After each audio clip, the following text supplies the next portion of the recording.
Hello and welcome once more to this Red Gaming Tech video. Myself, Martin. As always, I'm here with the latest from the tech world in the last 24 or so hours. Today we are going to kick things off with a couple of very interesting things from Microsoft.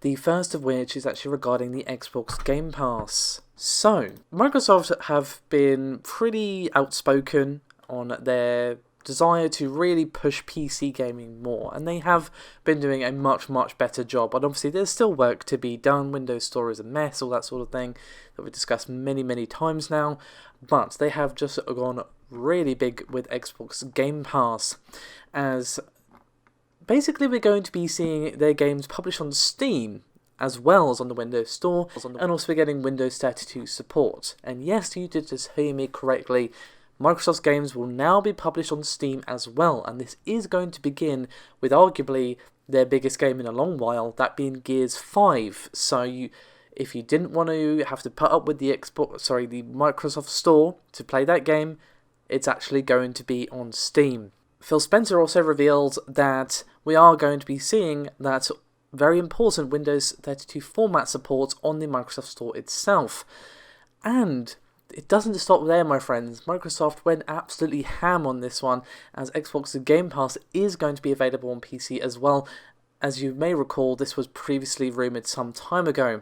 They are working with over 75 game developers and publishers to have a great library of games for anyone on PC interested in the service. We are going to be hearing more about this at E3, which of course is going to be on June the 9th. So there is a very lengthy statement in a blog post which was written by Phil Spencer himself. I'm not going to read out the whole statement, but I will link it in the description below this video. But I am going to give you the highlights, of course. When he was talking about Xbox games coming to PC, he said, quote, "Enabling games to play together through cross-platform play and cross-network play across Windows 10 PCs and console is vitally important. Building communities across all of those players, regardless of the store or platform they've chosen, console or PC, is vitally important because it helps bring players together and allows games to find their largest audience and allows gaming to deliver its true potential of uniting people around the power of play. With that in mind, our intent is to make our Xbox Game Studios PC games available in multiple stores, including our Microsoft Store on Windows at their launch. We believe you should have your choice in where you buy your PC games." So, very cool stuff here from Microsoft. I will say, big well done. No negativity to be had here at all. This is brilliant. I mean, the fact that Xbox Game Pass is coming to PC is huge in itself. I mean, there's so many games there that I'd love to play that I just can't on PC for whatever reason. And obviously the fact that their Microsoft games are going to come to other platforms that aren't just Windows Store is just great. I mean, Gears 5 is not my thing. Never been a huge fan of Gears. It's not really my cup of tea. But it's, you know, that's not relevant. It's one of the biggest, most popular franchises that Microsoft has that isn't Halo. So the fact that people can just download that on Steam or their platform of choice, beautiful, just beautiful. And we have yet another Microsoft thing for you today, as we may have a new OS on the way to us. And you might go, really? We only just got Windows 10 in the grand scheme of things. At least it feels that way. Now, you may have seen the rumours floating around the internet about Windows Lite operating system, and they have not confirmed it. I just want to be clear, not confirmed it, but they have dropped some pretty sizable hints, in my opinion, as Nick Parker, who is the Microsoft Corporate Vice President of Consumer and Device Sales, was on at Computex, and they talked a lot about their vision for a modern operating system. Now, he did not unveil or confirm Windows Lite, which, as I've already said, is rumoured at the present, but he did say how they're going to be preparing for new device types, and apparently these devices are going to require what they're calling a modern OS, and a bunch of stuff like seamless updates and so on and so forth. But Microsoft is basically promising, quote, "A modern OS updates are invisibly done in the background. The update experience is deterministic, reliable, and instant with no interruptions." So that sounds pretty damn nice. Interruptions and background updates done in the background sounds pretty damn appealing to me, as Windows updates do just force you to sit there and twiddle your thumbs and read Reddit on your phone or whatever until they're done, because you can't do anything while they're in action. Now again, there is a really lengthy blog post about this, about everything they discussed. It talks about a bunch of things that I'm not touching on here, but they never once mention the word Windows. They always use the term modern OS. Perhaps it's going to be a separate thing from Windows. It's entirely possible. But they do finish up by saying, quote, "These enablers and delighters underpin our vision for a modern OS. They provide the foundational elements for an evolution of the PC ecosystem and enable partners to deliver the more human-centric experiences for tomorrow." So Microsoft is dropping some big hints about what they're planning here. I wouldn't read too much into the fact that they're not calling it Windows. I mean, they would be a little silly to drop that name unless they absolutely have to for obvious reasons, but they're going to be focusing more on the cloud. That hint is dropped a lot in this blog post as well. There's going to be security improvements and those seamless updates already mentioned, 5G connectivity, new form factors, and AI support. So again, there is a really lengthy blog post. I would suggest you give it a read because I have only scratched the surface of everything that it discusses.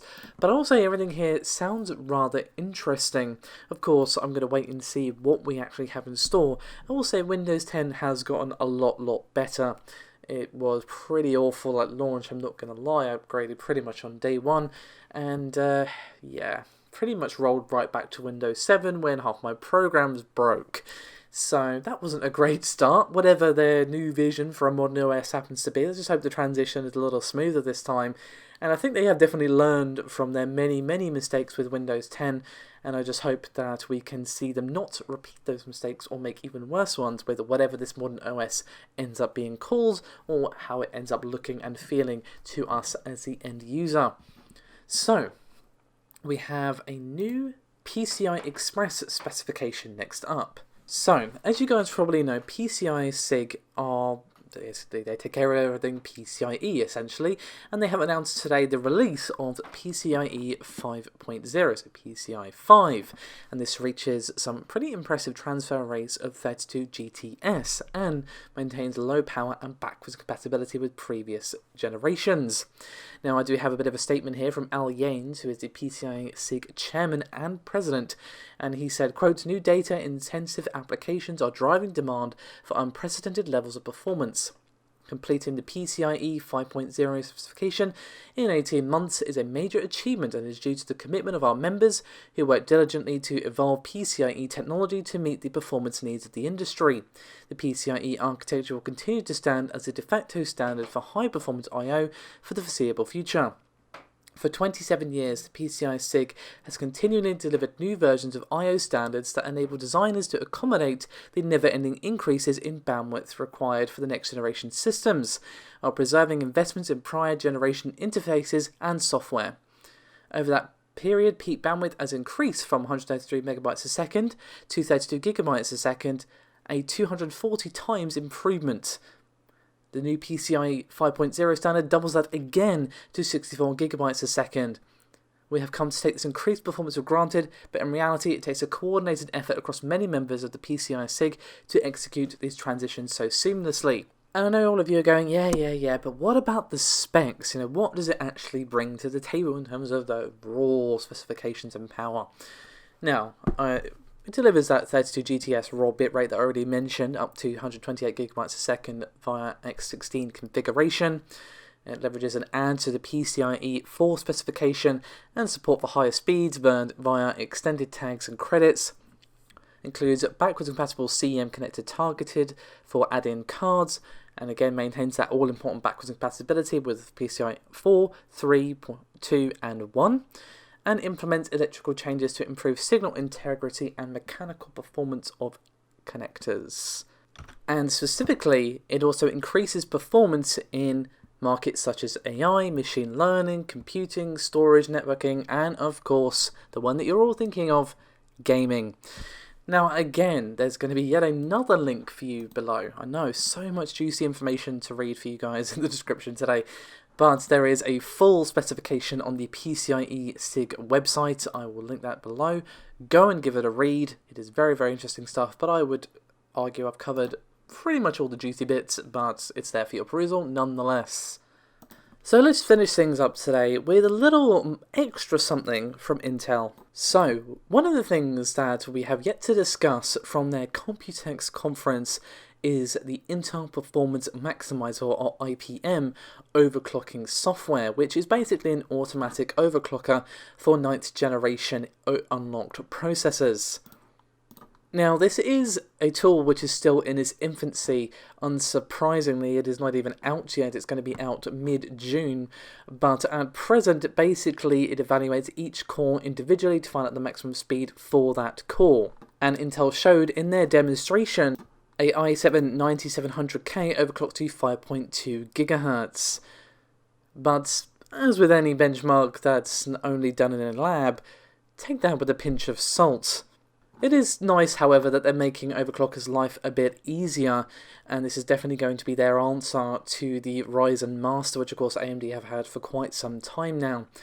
Of course, any hardcore overclocker is probably going to be fairly comfortable at this point, just using the tweaks and tools that they've already been using, but perhaps if you're a little hesitant to do your own overclocking, this will do it for you. Of course, overclocking does come with its own risks, so just, look into those and be informed about them before you do it, is all I will say.